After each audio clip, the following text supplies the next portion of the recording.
As adults, we all have to pay bills. So how many times do we get that dreaded power bill that comes in the mail and wonder how much it costs us this month? Or even better, how much it's going to cost us in a year? Money. It rules our lives the same way our culture and our ethics do. So why don't we do something to reduce the amount we spend and therefore earn more for ourselves? By understanding how energy efficient appliances affect our power bills and affect our energy cost, we can reduce the amount we spend on bills and therefore have more money for ourselves and our families.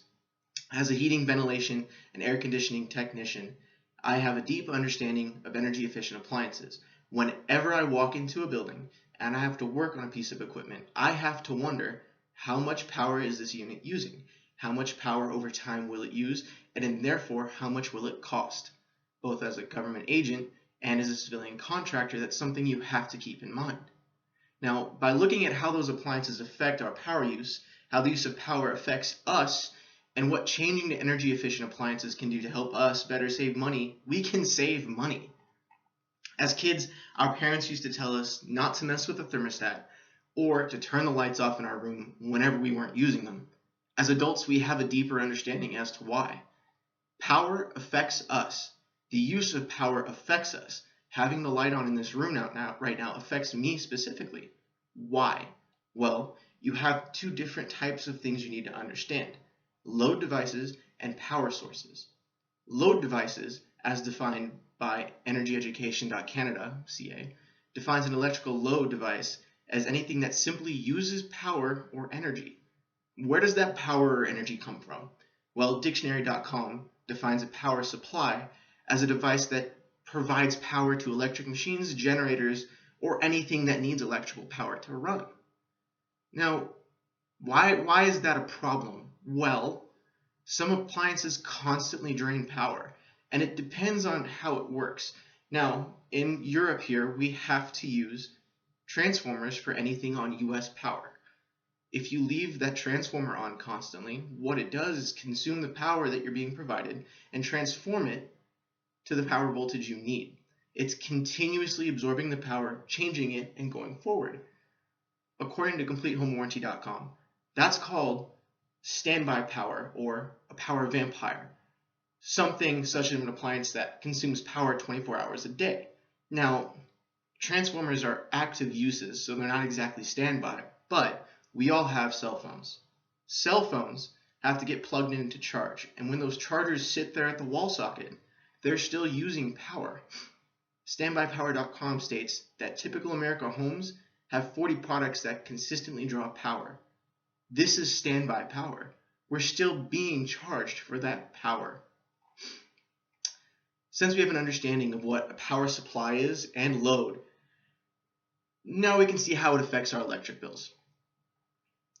I said before that I'm an air conditioning technician, but what does that exactly mean? Well, as working on them and research I've done has shown that air conditioners are some of the most power-hungry appliances out there. OasisEnergy.com says that central air conditioners and heat pumps have uses of up to 15,000 watts of power per hour, and that equates to roughly $1.50 per hour. That's all just an average. It's going to vary where you're from. But if we look at it in depth, first off, you need a definition of a heat pump. As an air conditioning technician, I can define that for you. It's an air conditioner that uses a single valve to provide heating in the winter and cooling in the summer. Now, why does that matter? You have to realize the more you run it, the more power you're consuming. The less you run it, the less you're consuming. Therefore, you're saving more money. Pacific Gas and Electric gave consumers ideas to save money on electric costs. And one point was that you can save up to 10% on cooling by simply turning your thermostat down 7 to 10 degrees for 8 hours a day from its normal setting. What they're saying is when you need less of a use for it, at night when it's cooler, or during the day when it's warmer in the winter, you can save money by not using that air conditioner. In other words, they're saying a higher power usage costs more overall. Why? How? Well, EnergySavage.com states that home appliances, i.e. washing machines, dryers, dishwashers, refrigerators, freezers, they all account for 20% of your home's total electric bill. That means just them sitting there and going through the power cycles, cooling your food, stopping to cool it and let it reach back the temperature before it cools it again. That's using power. And that constant use, because it has to maintain a certain temperature, costs you more. According to electricitylocal.com, the average electric bill in the United States is $107 per month. Multiply that by 12 and it's a pretty big number. Well, we need to think about this. If we can find equipment that uses less energy, that'll lower that cost per month, right? Therefore, making that annual bill less. It's like our parents knew when we were young that leaving the lights on and cranking down the thermostat to 80 in the winter could cost more. Maybe that's why modern initiatives to reduce the power requirements of appliances across the United States is a thing now.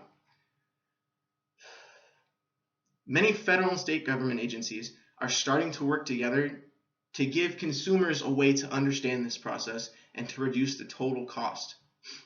According to Halpern and Business Week Online, Energy Star is probably the easiest way to pick out energy-saving appliances. According to the program, a family using approved appliances can save up to a third on its energy bill.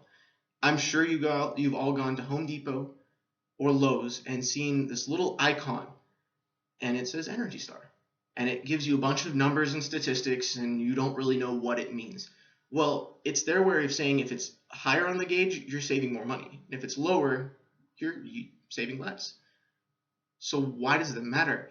Well, Mr. Al-Hassan states in his article on Improved Smart Power that end users must reduce their energy consumption by altering their energy utilization patterns and using energy-efficient equipment and devices. It may cost us a little bit more to do it, but in the end, buying that refrigerator or air conditioner that uses less power may save us more. In other words, when I have kids, I'll likely be telling them to turn off the lights and leave the thermostat alone. By doing this, we'll feel less of the effect of our appliances have. We'll see less of the effect on our bills and in turn be able to put more money into our pockets. When we take time to consider what it's costing us how much in our electric bill and how we learn to make it work for us, we can finally get to put more towards ourselves and our families. In the future, I hope we can all look for the Energy Star appliances or turn the lights off and enjoy the small lessons our parents taught us.